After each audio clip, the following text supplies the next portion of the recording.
안녕하십니까. 대한정형외과의사회 2019년 1사분기 이 심포지엄에 참석해 주셔서 감사드립니다. 저는 이번 이 심포지엄의 사를 맡은 LG화학의 진두호입니다. 먼저 바쁘신 일정 가운데 본 심포지엄에 참석해 주신 모든 선생님들께 감사의 말씀을 드립니다. 오늘 강의는 무릎 왜 아픈가, 또 어떻게 치료해야 하는가 라는 주제로 선정형외과의 선승덕 원장님께서 강의해 주시겠습니다. 선승덕 원장님께서는 경희대학교 의과대학교를 졸업하시고 동대학교 대학원에서 박사학위를 받으신 뒤 현재는 선정형외과로 개원하셔서 진료 중에 계십니다. 학회 활동으로는 대한슬관절학회, 대한정형외과 초음파학회, 대한체충격파학회, 대한줄기세포재생의학회 및 최근까지 대한정형외과의사회 등 국내 유수의 정형외과 학회에서 열심히 활동하셨으며 또 이사코스, AOS, 에스카 등 해외 여러 학회에서도 매우 활발히 활동하고 계십니다. 그럼 대한정형외과의사회 이 심포지엄을 시작하도록 하겠습니다. 강의가 진행되는 동안 질문이 있으신 경우에는 하단 질문창에 입력해 주시길 부탁드리며 Q&A는 강의 후에 진행될 예정입니다. 그러면 강의를 시작하도록 하겠습니다.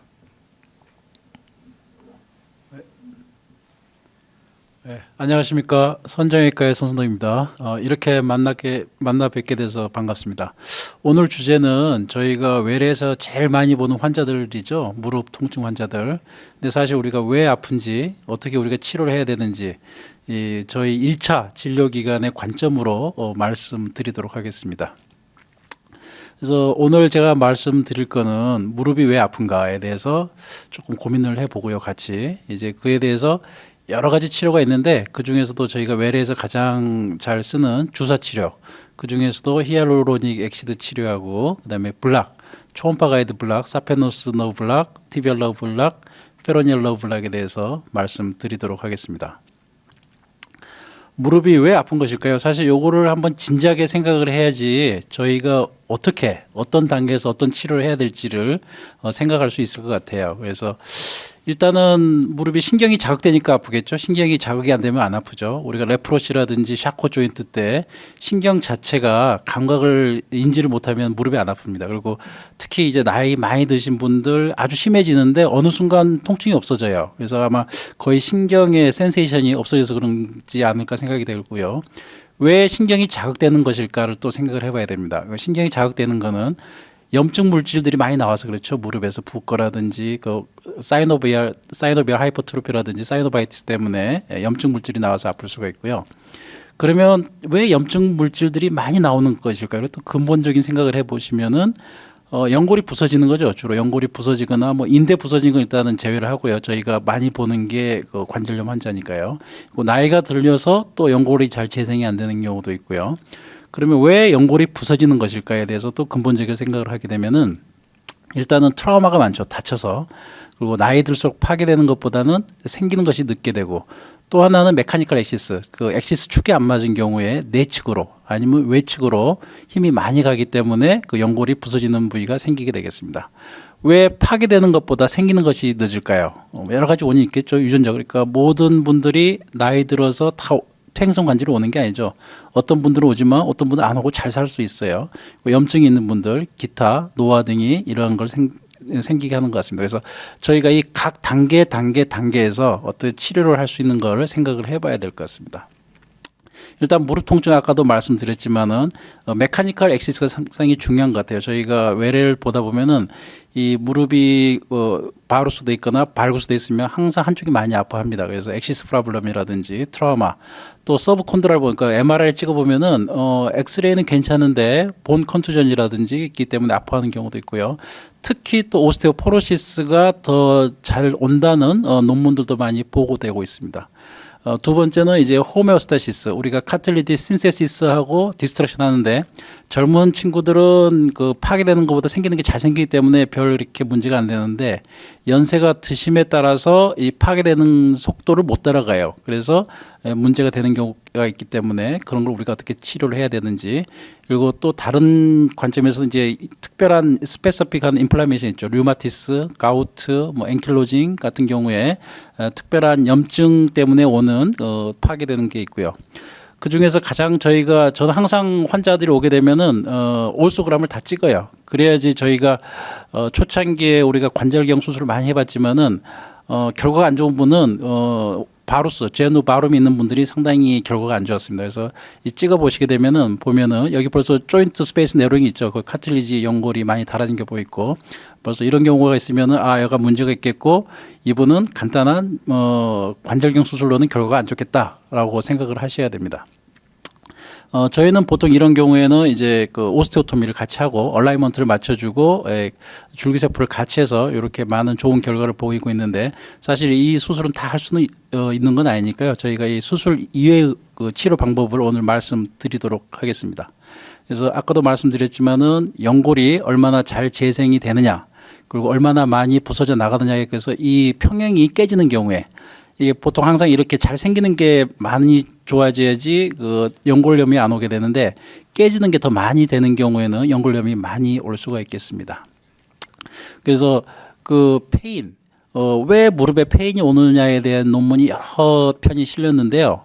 그 서포티브한 논문들이 본메로 리전 때문에 아플 거라는 논문들이 좀 많았습니다. 5건이나 됐고요. 사이노바이티스, 즉 활액망염 때문에 아픈 거다라고 이야기하는 게 한 3건 정도. 그러니까 보통 이제 왼쪽에 있는 거는 주로 이것 때문에 아프다고 이제 쓴 논문들이고, 반대쪽 오른쪽에 있는 거는 이거하고는 별 상관이 없다고 한 논문들입니다. 그래서 F전 때문에 아프다는 논문들도 있었고, 카틸리지 자체 때문에 부서지는 것 때문에 아플 수도 있고, 메인스쿠 때문에 아플 수도 있다는 논문들 이렇게 많이 있었습니다. 그래서 일단 카틸리지가 어떤 원인에 의해서 트라우마라든지 제네틱 인플라멘에 의해서 망가지게 되면은 이 자체가 세컨더리 사이노바이트를 일으킨다고 되어 있습니다. 그래서 2차 활액망염이 오면 2차 활액망염 때문에 사이노비움의 그 너브 엔딩 파이버가 많죠. 그래서 자극이 때문에 아마 통증을 느낄 거라는 이야기도 있고요. 두 번째 그 페인 파이버는 그 서브콘드랄 본 익스포즈가 되죠. 이 카틸리지가 깨져 나가면은. 그래서 거기에 있는 서브콘드랄 본에 있는 그 파이널 너브 엔딩 파이버들이 자극이 돼서 아플 수 있다라고 생각을 할 수 있고요. 또 조금 더 깊이 들어가면 본메로 쪽에 이제 노출이 되면서 거기에 압력이 증가하기 때문에 이것 때문에 디퓨즈한 니페인이 오는 게 아닌가. 그래서 크게는 요 3군데의 문제에 의해서 통증이 오리라고 생각을 하고 있습니다. 특히 서브콘드랄 본, 요새는 이게 상당히 많이 대두는 것 같아요. 그 서브콘드랄 본의 마이크로 프랙처라든지 본메로, 또는 이 그 오스테오파이트 주위에 있는 페리오스타이티스, 본 안자이나 잘 블러드 플로우가 안 돼서 AVM 같은 게 오는 경우에 통증이 올 수 있다는 보고들이 많이 되고 있습니다. F전도 상당히 통증을 많이 호소합니다. 외래에서 보고 있다 보면은 가장 심하게 아파하는 분은 F전 같아요. 골절 제외하고. 그래서 이렇게 많이 보이는 경우에는 이거는 약간 기전이 틀립니다. 캡슐 디스, 메카니컬 스트레스거든요. 캡슐이 디스텐션 되기 때문에 그 캡슐에 있는 메카노 리셉터, 텐션 리셉터 액티베이션 되면 엄청 많이 아파합니다. 그래서 이런 경우는 바로 뽑아주고 마를 수 있도록 약을 주면은 훨씬 통증이 많이 없어요. 이게 사이노비알 멤브레에 있는 그 너브 파이버 엔딩이고요. 이런 게 이제 인플라메이션 때문에 자극이 돼서 아플 수 있다는 거에 되겠고요. 요거는 아마 캡슐에 있는 그 메카노 리셉터입니다. 이게 자극이 되는 경우에 그러니까 늘어난다든지 부피가 증가하는 건지 트랙션이 되는 경우에 이게 자극이 되기 때문에 엄청 아픕니다. 이게 왜 원인이라고 할 수 있냐면은 바로 F전을 뽑아주면은 금방 좋아져요, 환자들이. 그래서 가장 명의 소리를 들을 수 있는 게 그거고요. 텐션 리셉터 이렇게 다 그 캡슐에 너브 파이버가 상당히 많습니다. 그래서 이거를 어떻게 우리가 조절하느냐에 따라서 환자들의 급성 통증을 우리가 어떻게 조절해 줄 수 있느냐의 관건이 되겠습니다. 그래서 오늘은 특별히 그 너브 서플라이, 무릎에 대한 어떤 신경 그 분포가 어떻게 되는지 보는 게 좋을 것 같습니다. 여기서 좀 중요한 거는 포스테리어 쪽에는 그 티비알 러브의 포스테리어 아티큘라 러브가 뒤로 들어가죠. 예, 그게 이제 자극이 때문에 특히 맹스과 루트 테어 때 엄청 많이 아파해요, 환자들이. 그래서 아마 이게 자극이 돼서 그런지 아는가. 그래서 또 하나는 옵트레이터 너브가 이제 자극이 돼서 터미널 브랜치가 메디알 쪽으로 옵니다. 메디알 리조인트로 오기 때문에 이게 또 통증을 느낄 수 있게 하고, 아티큘라 안테리얼 쪽은 상당히 너브들이 여러 가지 그 머슬을 통과해서 가기 때문에 요거를 다 잡을 수 없습니다. 그래서 주로 잡는 게 사페노스 너브하고 제니큘라 너브를 잡긴 잡는데 그 머슬 사이사이로 들어간 너브는 참 잡기 힘들어서 그게 좀 치료하기 힘든데요. 요건 아마 뒤에서 오는 건데요. TBR 러브가 포스테리어 아티큘라 브랜치를 해서 그 퍼플리티라 플렉스를 만들어서 그 메인스쿠스를 따라서 너브 파이버가 들어가기 때문에 그 메인스가 루트 테어 때 통증이 많이 오는 걸로 있습니다. 이와 같이 뒤쪽에 루트 테어가 있는 경우에 여기가 상당히 작기 때문에 유난히 많이 아파합니다. 루트 테어가 있는 경우에 그냥 메인스가 테어건 좀 틀리게. 그래서 아마 요게 아마 자극이 많이 되는 게 아닌가라고 생각합니다. 특히 티비아하고 페로니얼 러브를 분포를 보게 되면은 이쪽이 라테랄이고요, 이쪽이 메디알이고 이 티비알 러브가 있고 페로니얼 러브가 있고 이 티비알 러브도 이 아티큘라 브랜치가 있고요. TBR 러브도 뒤쪽으로 아티큘라 브랜치 아까 말씀드린 포스테리얼 아티큘라 브랜치가 들어갑니다. 그래서 아마 거기에 대한 신경 지배를 하기 때문에 가끔 오해에 있는 분이 뒤쪽이 많이 아파하는 분들이 있어요. 뒤쪽, 바깥쪽도 아파하고 이 페모랄 러브는 아티큘라 이 브랜치가 이 머슬을 뚫고 지나가는 바스투스 메디알스 머슬을 뚫고 지나가는 경우가 많기 때문에 이거를 초음파로 찾기는 참 힘들어요. 우리가 그래도 찾을 수 있는 거 쉽게 찾을 수 있는 거는 사페노스 너브. 사페노스 너브를 블락하는 이유는 이쪽 메디알 쪽으로 가는 아티큘라 브랜치를 블락하기 때문에 통증을 완화시킬 수가 있겠습니다. 이와 같이 캡슐 위로 지나가는 너브 파이버들도 있고요. 그러니까 앞쪽에 있는 거는 하나하나 찾기가 참 힘듭니다. 그래서 사페노스 너브 정도의 블락을 하시게 되면 될 것 같고요. 나머지 너브들도 많고 옵트레트 너브도 있는데 옵트레트 너브도 블락하기는 쉽습니다. 그래서 보통 이제 사페노스 너브를 블락하게 되는데요. 예, 커먼 페로니얼 러브가 나와서 이 아티큘라 브랜치를 리커런트 브랜치를 내서 이 티비아의 라테랄 사이드, 조인트의 라테랄 사이드. 근데 사실 라테랄 쪽은 페인은 그렇게 많지는 않아요, 다행히. 그래서 사페노스 너브 블락을 주로 많이 하고 있습니다. 예, 이와 같이 이걸 찾아서 이 초음파로 찾는 건 상당히 쉽습니다. 찾아서 필요하면은 블락하시면은 일단은 상당 기간 환자들의 통증을 완화시킬 수가 있겠습니다. 치료에 대해서 생각해 보세요. 지금까지 왜 아픈지, 왜 문제가 되는지를 알게 됐기 때문에 저희가 치료는 일단은 쉬어야죠. 쉬고 교육하고 물리치료하고 운동이나 도수치료는 이제 근력 강화를 하기 때문에 근력이 지금 그 옆에 상당히 타이트하게 잘 잡아주면은 인스타빌리티 높기 때문에 통증도 완화되고 그 주위에 서큘레이션을 강화시키기 때문에 통증도 완화되는 것도 있습니다. 충격파도 요새 많이 논문이 나왔습니다. 그래서 아직 완전히 시스테믹 리뷰까지는 안 나오는데 그래도 어느 정도 효과를 본다는, 특히 충격파의 특징은 아티큘라 카트리 자체에 때리는 것보다는 본메로우 쪽으로 때리는 경우에 훨씬 더 재생이 잘 되는 효과가 있는 것 같다라고 보고도 되고 있습니다. 약물도 중요하죠. 저희가 요새 이거 드모아드라고 그 OA를 진행하는 걸 억제하는 약들이 많이 나왔습니다. 그래서 비타민 D도 많이 도움이 되는 걸로 지금 나와 있는데 아직 확정은 아니지만은 많이 도움이 되는 걸로 나와 있습니다. 인젝션, 저희가 사실 이제 외래에서 저희 정형외과를 찾아오는 분들은 주로 주사를 맞기 위해서 찾아오죠. 수술은 로컬에서 잘 안 하려고 그러시고. 그래서 오늘 또 그 주제가 되는 하이알루로닉 액시라든지 이번에 그 라스베가스 AOS를 갔다 왔는데 PRP하고 스템셀을 인젝하는 것에 대해서 상당히 호의적으로 많이 바뀐 것 같아요. 그리고 결과도 좋은 논문을 많이 발표하였습니다. 근데 저희는 아직 그런 상황이 아니기 때문에 요거는 저희가 지금 쓸 수는 없고 너브 블락이라든지 RF라든지 할 수 있는 방법들이 있겠습니다. 그래도 안 되려면 이제 관절경이라든지 뭐 ACI, 오츠, 알로, 이제 저희는 주로 많이 이제 오스테오토미를 주로 많이 하고요. 필요에 따라서 줄기세포를 같이 하고, 그래도 안 되면은 이제 결국 인공관절이 있죠. 사실 퇴행성 관절의 파이널 솔루션은 저희가 다 갖고 있습니다. TCA를 다 갖고 있는데 문제는 환자들이 뭐 다 TCA를 하려고 그러는 게 아니기 때문에 그 전 단계 얼리 OA에 대한 치료를 우리가 어떻게 하는지에 대해서 생각을 해봐야 될 것 같습니다. 요게 아마 제가 작년에, 올해는 아니고 작년에 그 AOS 가서 ICL에서 들었던 캡처한 건데요. 상당히 재밌습니다. ACL 태어가 있으면은 이게 이제 요쪽이 나이고요. 나이고 이쪽이 이제 기능입니다. 펑션, 니의 펑션인데 보통 정상인은 어릴 때는 아주 좋죠. 쭉 잘 지내고 뭐 돌아가실 때까지 뭐 인공관절 안 하고 잘 지냅니다. 약간 기능은 떨어지지만. 그렇지만은 중간에 젊었을 때 한 20, 30대 ACL 태어가 있다. ACL 태어가 있으면은 이 급속도로 나빠져서 아마 그 TK를 하는 확률이 한 7배가 증가한다고 그래요. 7배가. 그래서 이 나이가 되면은 그 7배의 그 리스크로 인공관절을 해야 될 가능성이 많고, 메니스쿠스도 그렇습니다. 메니스쿠스도 한 여기는 15배로는 상당히 높더라고요, 생각보다. 그래서 요새는 메니스쿠스 웬만하면 꼬맬 수 있으면 꼬매자는 다 트렌드로 바뀌고 있고요. 어쨌든 ACL과 메니스컬 테어가 있으면은 이 TKR 할 가능성이 많기 때문에 적극적인 치료를 해야 된다고 다들 이야기를 하고 있습니다. 드모아드는 여기서 이 진행되는 걸 약간 늦춰주는 게 아닌가라고 지금 생각을 하고 있습니다.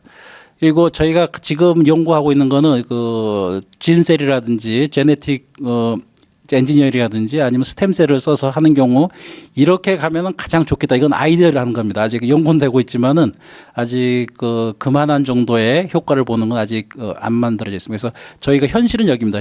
여기서 어쨌든 드모아드를 쓴다든지 아니면 ACL 메니스쿠스를 꼬매서 가능한 한 TKR로 안 가게, 인공관절로 안 가게 끌고 가는 게 저희의 미션이라고 생각하겠습니다. 그러면 저희가 이제 주사 중에 가장 많이 쓰는 주사 중에 하이알루로닉 액시드에 대해서 사실 많이 아는 것 같은데 또 생각해보면 잘 모르는 경우도 많아요. 요것도 아마 제가 AOS에서 아마 ICL 강의 때 이제 캡처한 건데요. 저희가 이제 조인트를 보게 되면은 이 카틸리지, 저희가 잘 보이는 카틸리지, 요걸 위에서 보게 되면 이제 밑에 서브콘드랄 본이 있고 카틸리지가 있는데 카틸리지의 셀 패턴을 보게 되면 이제 나중에 콜룸라하게 이제 셀이 쌓이는데 그 주위에 매트릭스가 있죠. 요 매트릭스를 자세히 보면 여기 하이로로닉 액시드를 코어로 해서 이 글라이코겐 이런 머티리얼들이 많이 유치하고 있습니다. 그래서 이런 식으로 있죠. 이 페리 쪽에 있는 이런 콜라겐 파이버들이 있고 카틸리지 주위에 이런 이러한 폴리 글라이코겐 같은 것들이 많이 있고 하이로로닉 액시드하고 백본을 이루면서 있게 되겠습니다. 그래서 프로테오 글라이컨을 보면은 센터의 백본이 하이알루로닉 액시드입니다. 저희가 많이 쓰는 하이알루로닉하고 똑같죠. 여기에 케라탄 설페이트, 이쪽에 콘드로이틴 설페이트 같은 그런 프로테오 글리칸들이 붙어 있는 구조죠. 그럼 이게 어떤 역할을 하게 되냐면은 용수철 같아요, 용수철. 매트릭스에 있으면서 이게 카틸리지가 좀 푹신푹신한 용수철 같은 느낌은 요것도 프로테오 글리칸 때문에 그렇습니다.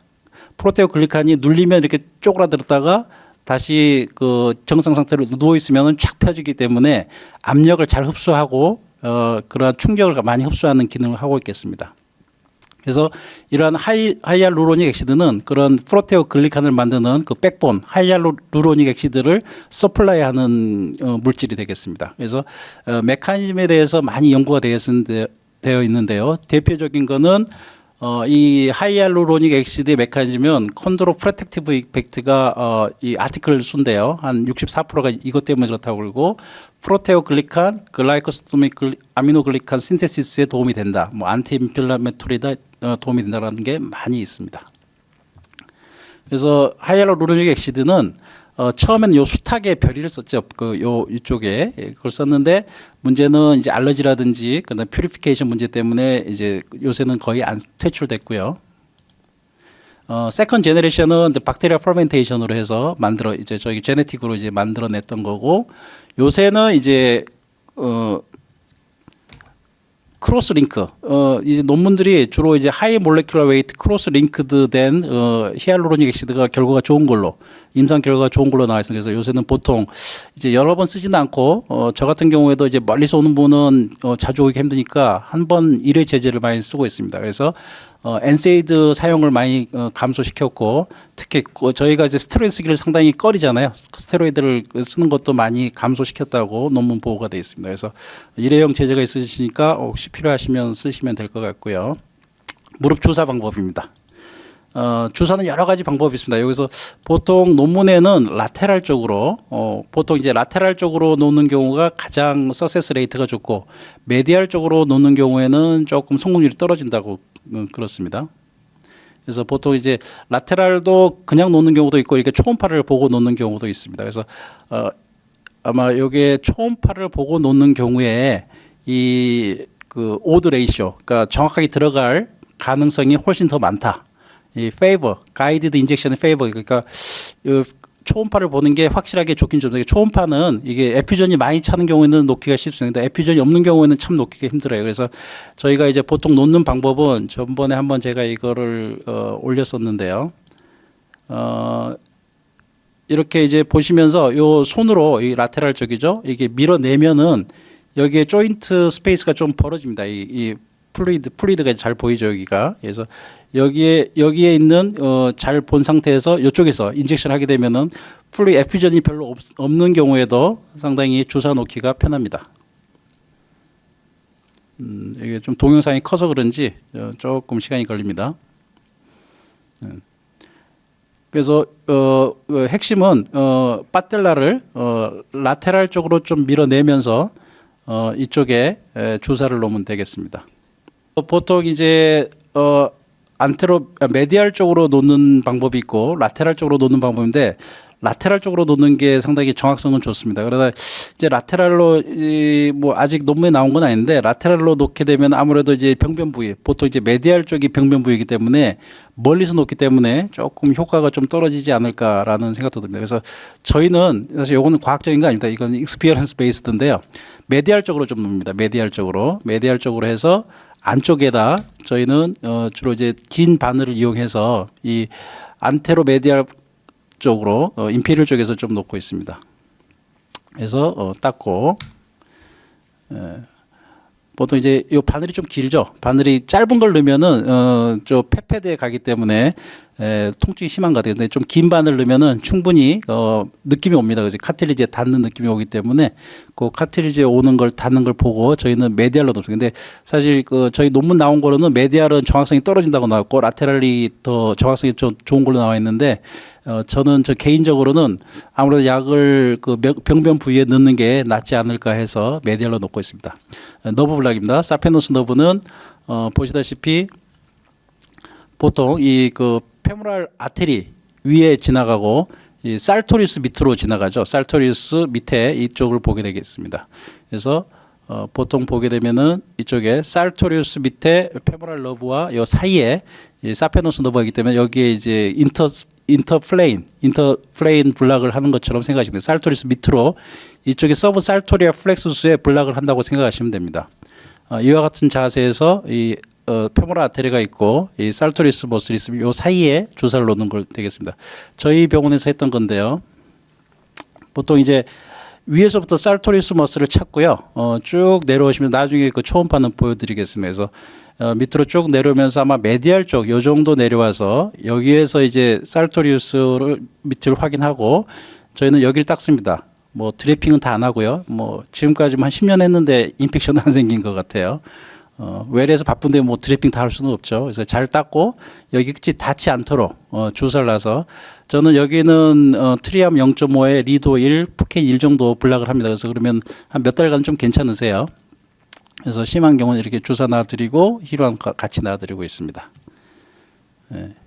이제 초음파 영상은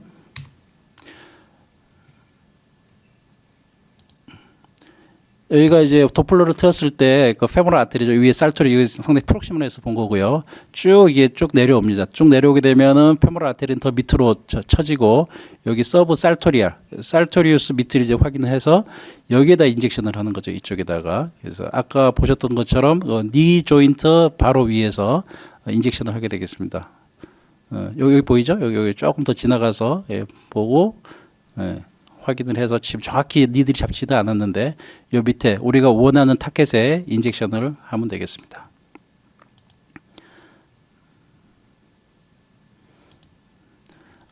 티비아하고 페라젤 러블락입니다. 사실 요거도 또 논문으로 발표된 건 제가 이제 그 대한정형통증학회에서 몇 번 발표했던 건데요.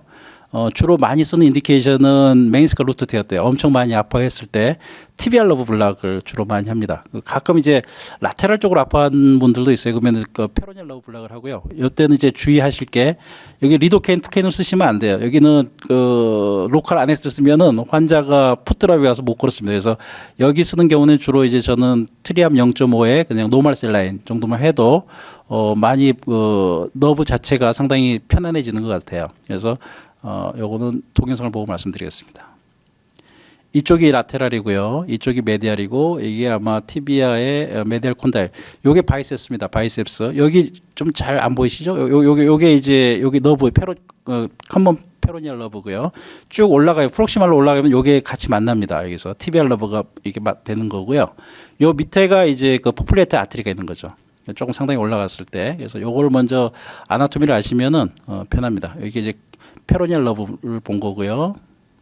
예, 페로니얼 러브 여기 보이죠? 여기 바이셉스 요 뒤쪽에 예, 보입니다. 그래서 필요하면 여기다 이제 주사를 놓습니다. 이렇게. 네, 다시 티비알 러브를 보였고요. 저희가 실제로 이제 하는 거고요. 이거는 이제 페로니얼 러브 블락입니다. 이게 약간 이제 바이셉스 쪽에서 초음파를 보시고 이쪽에서 들어가서 페로니얼 러브 블락을 하는 게 되겠습니다. 마찬가지로 드래핑 안 합니다. 드래핑 할 시간이 없어요. 사실 바빠가지고. 네, 그래서 이렇게 놓으시면 되겠고, 이거의 이게 초음파 파인딩은 이렇습니다.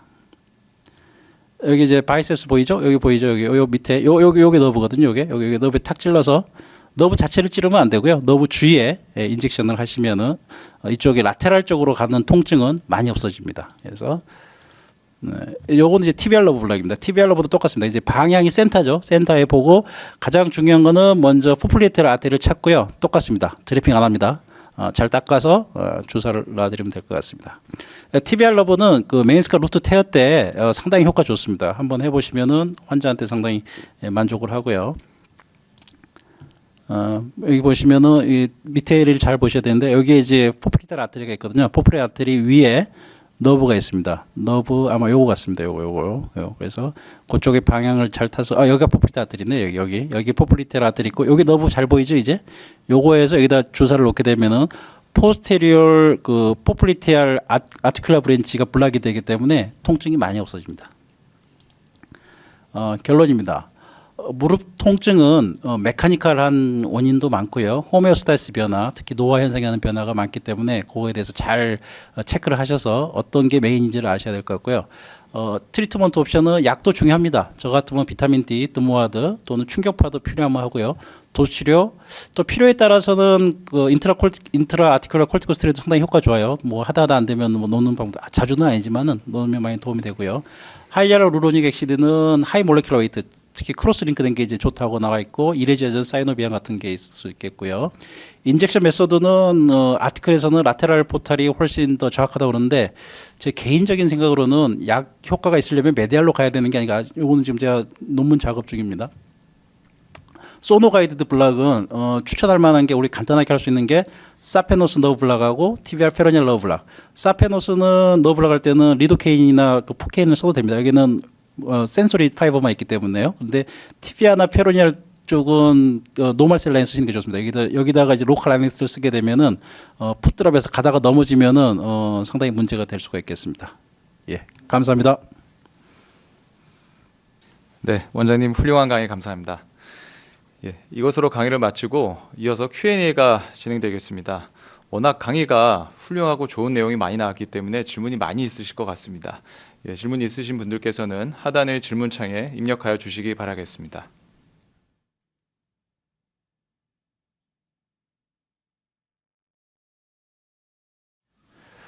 질문 최근 들어 관절강 내 주사 시 기존의 전통적인 스테로이드나 하이로로닉 액시드 외에 여러 약제가 출시되었다. 어떻게 조합해서 사용하는지 많죠. 뭐 PDRN도 있고 뭐 콜라겐도 있고 모르겠습니다. 저는 아직 거기에 대한 아티클 특히 이제 그 외국 아티클을 제가 본 적이 없어가지고 사실 이제 하이로로닉 액시드라든지 스테로이드는 많이 나와 있죠. 아티클들이. 그래서 아티클들이 없어서 저는 사실 자신 있게 뭐라고 말씀을 못 드리겠어요. 그리고 비용이 워낙 크잖아요. 그게 한 뭐 10만 원, 20만 원 되던 것 같은데 그래서 저는 개인적으로 그렇게 선호하지는 않습니다. 그래서 주로 하이알루로닉 액시드나 아니면 스테로이드 필요하면 스테로이드 쓰고 있습니다.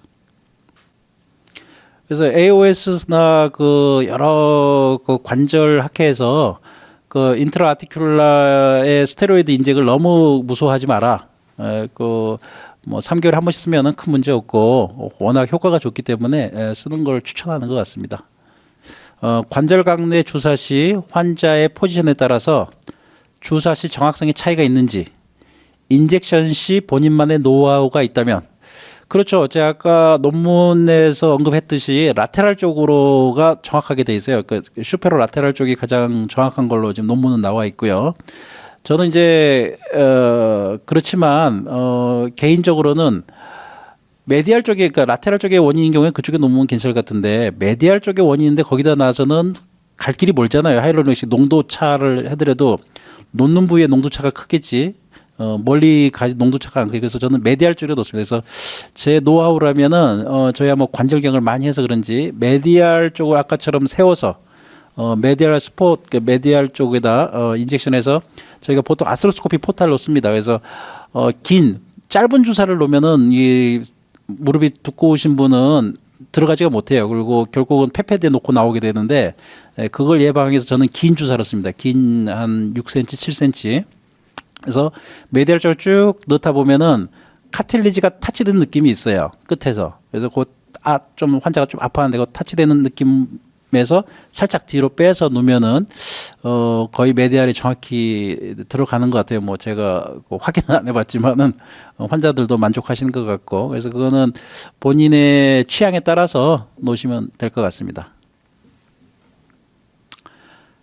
티비아 너브 블락 때 초음파비랑 블락은 어떻게 청구나요?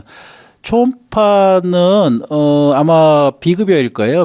비급여로 해서 그 원장님이 원하시는 걸로 이제 받으시면 될 것 같고요. 블럭은 청구할 수 있죠. 그게 페리페럴 블락인데 모르겠으면 잘 줄까요? 좀 걱정이 돼서요. 그래서 뭐 초음파비로 하고 블락은 뭐 잘 청구해서 받으시면 좋을 것 같습니다.